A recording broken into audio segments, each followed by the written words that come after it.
Hey everyone, so I have a layout that I've actually already started. I had planned on doing it like late at night and then I ended up not finishing it, so I'm like, you know what, I'm just going to turn on the video camera now that I'm starting it up again and I'm going to go ahead and do it. So I have the Family Fun line by Elle Studio. I've got several pieces of pattern paper. I have these cut-aparts or cutouts, and then I just grabbed some things, some chipboard, some wood veneer, some puffy stickers, some by Elle Studio, some by some other lines.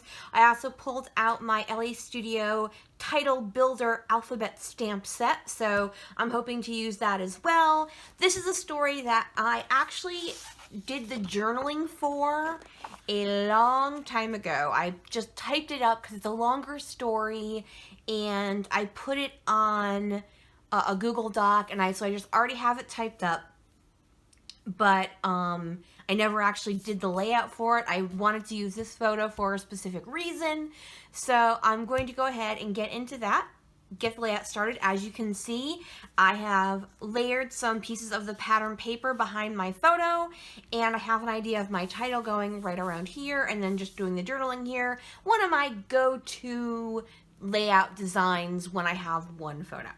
Alright folks, I'm going to go ahead, get you put on fast forward, and get started. Alright folks, let's get going. Okay, since I already have all of my papers, I'm just going to go ahead and take those away because I'm not going to be adding any more papers. I'm going to get set up for making my title using my Elle Studio stamp title builder set, and I'm just trying to figure out where I want it, and for the most part it stays this way, except I decide to center the word this and the words is not, rather than have them off to the left as they are right now.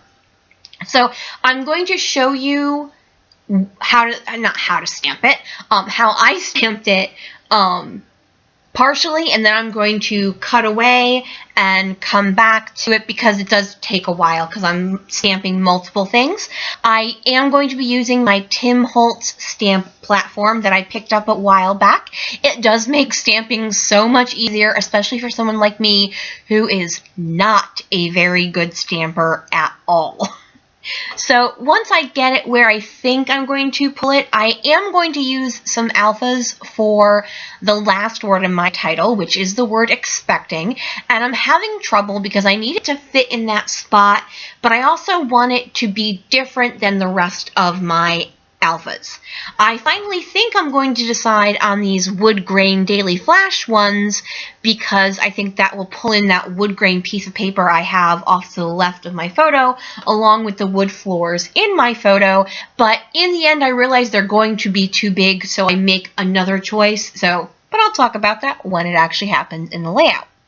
Now, also in my layout, in the final photo at the end of the video, you will see my journaling. My printer was acting up as I was making this, so I don't have it printed out at the time. I will, however, read the journaling to you because I'm actually pretty proud of my story, the way I wrote it, because it's not an important story in the sense of earth-shaking, realization of something, but it's a cute story and it's a true story, so I wanted to share it.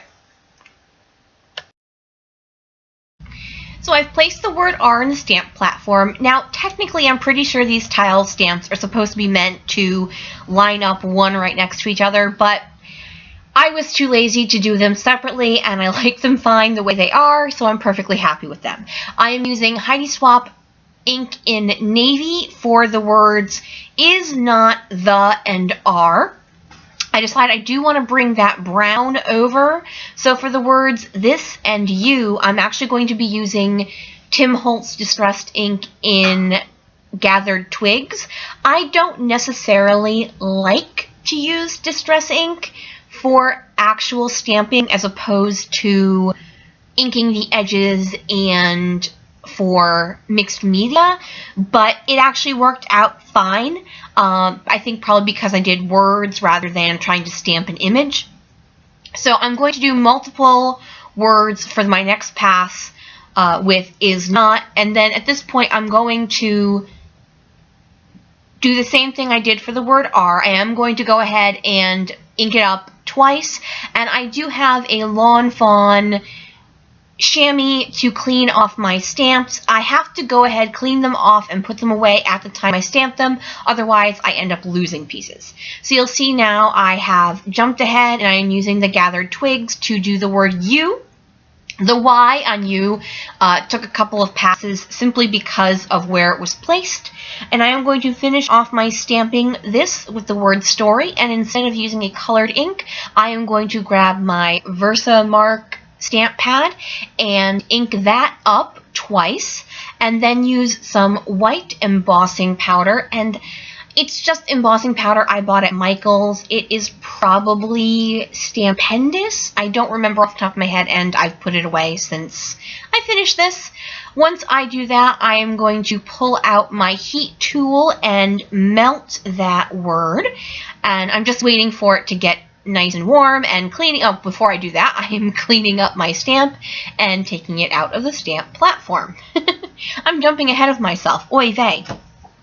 So because Alright, so I am going to use my heat tool to melt the word story, and then after that I'm only going to add a few embellishments along with the word expecting in the scripty font from Freckled Fawn that I have. I'm going to add those 3 star wood veneers you can see to the left of my paper, and then 2 puffy star stickers in each of the areas where the wood veneer star is. I'm rushing through this because I want to share my journaling. I was having printer issues. I wasn't able to do it. You will see the journaling and the photo at all the way at the end of my video. So I want to read my journaling, and I want to explain the person I refer to as my nephew, my best friend's son, is transgender. So at this time period, he was living as a girl. So you're going to hear me refer to him as a girl, but just know it's the same child. And I'm going to replace his name with the word child simply because I don't want to say his name on camera. All right, so here's my journaling. Now this story could be about a sweet little girl obviously in the midst of teething, but it's not. It could be about how this cute little girl loved to rock on her horsey so much, but it's not that either. This story is about how this cute, sweet little girl loves to pull those plastic outlet covers out of the wall and scare her mother and other adults to death. Little Child would toddle over to any outlet that she could find and start picking at the covers until they popped out in her hands, and instead of being happy with her prize, she would immediately start working on the next one. It got so bad that my roommate consulted the pediatrician about whether it was okay if she stopped putting them in the outlet, since only when they were there did Child ever even take a second glance at them. The doctor agreed that it seemed more dangerous to have them there, so just to take them out. A very relieved Mama did just that. Now you would think that this was the end of the story, but no. When Child would return from daycare, or playdates, or visiting family, Housemate would find outlet covers in her pockets, stolen contraband smuggled home by a toddler. Finally, she seemed to outgrow the compulsion to have these fascinating objects be hers and hers alone, and everyone breathed a sigh of relief. So I wanted to share that because it's an absolutely true story that was just an obsession of my nephew's for several months as a toddler.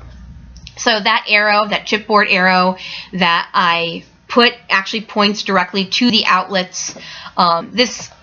It was hilarious. I mean, he would literally come home and it would be in his pockets. All right, folks, I am finished with this layout. If you could flick me a thumbs up, that would be super awesome. Have a great day, everyone, and bye!